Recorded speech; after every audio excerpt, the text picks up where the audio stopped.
dan ini hal yang umum dipertanyakan oleh tidak saja teman-teman mualaf kita, tapi juga teman-teman generasi muda kita yang terkadang bingung melihat mazhab, apalagi dalam konteks perbedaan sholat. Ya. Misalnya saya di Jamaica Muslim Center sekarang yang saya pimpin ini kan banyakkan Asia Selatan, India, Pakistan, Bangladesh. Mereka bermazhab Hanafi. Salat asar ini mereka memang agak lambatkan. Nah, sehingga Jumatan kita itu ada tiga kali sekarang, walaupun masjid kita cukup besar bisa menampung sampai 2000-an. Hanya karena sekarang ini ada protokol distancing yang harus dilakukan, maka terpaksa kita melakukan 3 kali. Ya. Dan itu kita lakukan dari 12, jam 1, jam 2. Padahal sebenarnya asar itu sudah masuk jam 2 lewat 9 menit. Ya kan begitu. Nah, ternyata mereka berpendapat bahwa asar itu memang bisa dilambatkan sampai jam 3-an sekian. Ya, karena maghrib juga sudah sekitar jam 4:30 kurang. Jadi masih ada waktu untuk maghrib. Nah, kenapa sampai terjadi perbedaan-perbedaan pendapat seperti ini? Tentu saya ingin kembali dulu kepada pemahaman fikih dan mazhab itu sendiri. Jadi agama kita ini kan ada syariah. Syariah itu adalah jalan atau fondasi dari keberagamaan. Nah, kesalahan teman-teman yang terkadang justru mengatakan syariah itu berbahaya, itu artinya Islam itu berbahaya karena syariah dan Islam itu nggak mungkin bisa terpisahkan. Kita sholat itu syariah, ya. Kita makan yang halal juga syariah, ya. Kita puasa itu syariah. Tersenyum kepada tetangga juga itu syariah gitu. Nah, maka syariah itu adalah sama identik dengan agama, artinya segala sesuatu yang harus kita lakukan ya sebagai perbuatan keagamaan. Makanya itulah syariah. Nah, hanya saja syariah ini perlu dipahami, perlu penafsiran-penafsiran. Nah, pemahaman atau penafsiran syariah itulah yang disebut dengan fikih, ya. Itu mudah-mudahan dengan penjelasan sederhana bisa dipahami. Pemahaman atau penafsiran terhadap amalan-amalan agama yang disebut syariah tadi itu, itulah yang disebut dengan fikih. Nah, karena fikih ini dalam arti penafsiran atau pemahaman, maka fikih pasti menimbulkan perbedaan-perbedaan.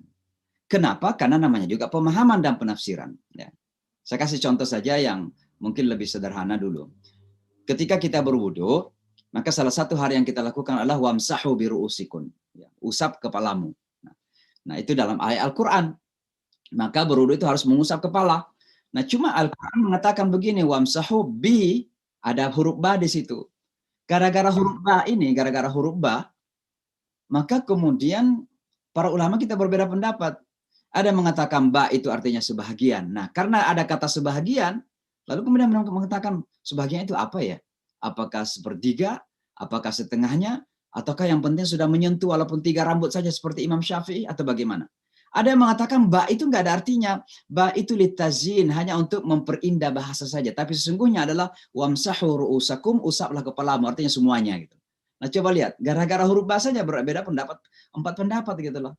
Inilah kehebatan para ulama kita dalam memahami agama kita. Nah, sehingga kita orang Indonesia karena banyak mazhab Syafi'i, apalagi yang takut rambutnya rontok, ya pasti udah enak tuh gini-gini aja kalau udah kan begitu. Nah, itu contoh saja untuk memberikan gambaran singkat bahwa memang pasti dalam menyikapi fikih itu ada perbedaan-perbedaannya. Nah, kemudian mazhab itu apa? Mazhab itu artinya pendapat sebenarnya.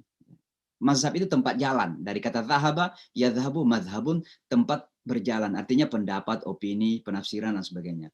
Nah, ada 4 ulama yang kita kenal, tapi sebenarnya banyak mazhab itu. Hanya 4 yang terkenal di kita. Ada Hanafi, kemudian ada Maliki, lalu Syafi'i, lalu kemudian Hambali. Hanafi banyak di Asia Selatan dan sebagian Turki, Mesir, Hanafi. Kemudian ada Maliki banyakkan di Afrika Utara. Makanya ada Maroko, ada Tunisia dan sebagainya. Lalu kemudian Syafi'i banyak di kita Asia Tenggara, ya dan sebagian Mesir juga itu Syafi'i.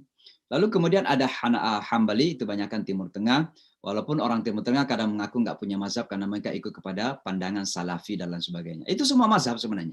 Ya, teman-teman Salafi pun mengaku Salafi nggak punya mazhab, tapi itu sudah mazhab. Karena ketika punya penafsiran itu mazhab sebenarnya. Ya. Cuma mereka mengaku nggak punya mazhab dan mengkritik mazhab itu. Itu kan self paradox sebenarnya. Nah, saya kembali kepada pertanyaan tadi. Lalu bagaimana kita menyikapi ini? jawaban yang paling tepat setelah kita menjelaskan bahwa tidak ada yang salah sesungguhnya adalah ikut kepada komunitas lokal. Ikut kepada komunitas lokal.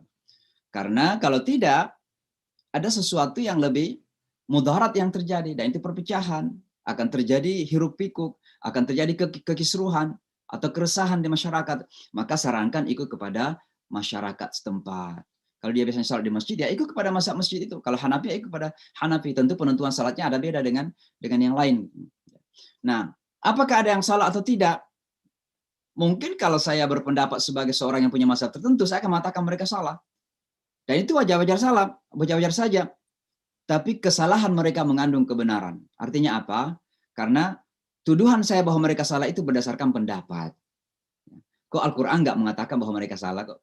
Kalau Al-Quran langsung mengatakan bahwa mereka salah atau hadis, ya itu salah. Tapi kalau selama itu adalah pendapat saya mengatakan bahwa mereka salah, maka kesalahan mereka itu tidak bersifat absolut. Artinya apa? Boleh salah, boleh benar. Gitu. Nah, pada akhirnya begini. Dalam masalah fikih ini memang terkadang kita harus sadari bahwa pendapat kita benar, tapi mengandung kesalahan. Pendapat mereka salah, tapi mengandung kebenaran. Ini adalah filsafat para ulama kita terdahulu ketika mereka bergerak pendapat. Betapa saling menghargai dan menghormati sangat luar biasa itu. Sehingga misalnya Imam Hambali yang membid'ahkan, menyalahkan namanya kunut di subuh hari. Itu dibid'ahkan. Tapi suatu ketika setelah Imam Syafi'i meninggal dunia di Mesir, Imam Ahmad berkunjung ke kuburannya beliau.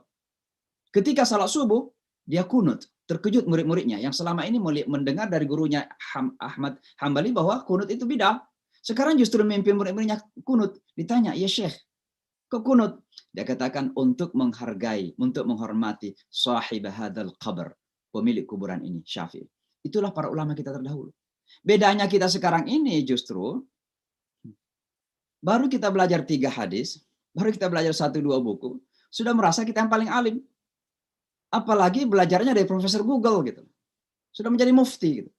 Nah, ini yang berbahaya ya. Jadi sekali lagi singkat ya. Sampaikan kepada teman-teman kita, ikut kepada mazhab lokal supaya tidak menimbulkan kisruhan, keresahan. Ini termasuk penentuan awal dan akhir Ramadan ya. Ini masuk seperti itu. Jadi kalau ada perbedaan pendapat, saya mau ikut yang mana ya? Yang ru'yah atau hisab atau kalkulasi apa dan sebagainya. Katakan ikut kepada komunitas lokal. Karena ini lebih menunjukkan kenyamanan bagi komunitas setempat. Ada manfaat yang lebih besar. Dan manfaat yang lebih besar adalah syiar Islam. Bayangkan kalau kita komunitas sudah kecil lagi, minoritas, Idul Fitrinya 2-3 kali lagi. Kan bagaimana orang melihat kita? Maka ada syiar yang lebih besar di situ. Kesatuan, kebersamaan, dan sebagainya. Jadi ini masalah fikih ya. Mudah-mudahan saya sudah terjawab dari Mbak Wina tadi.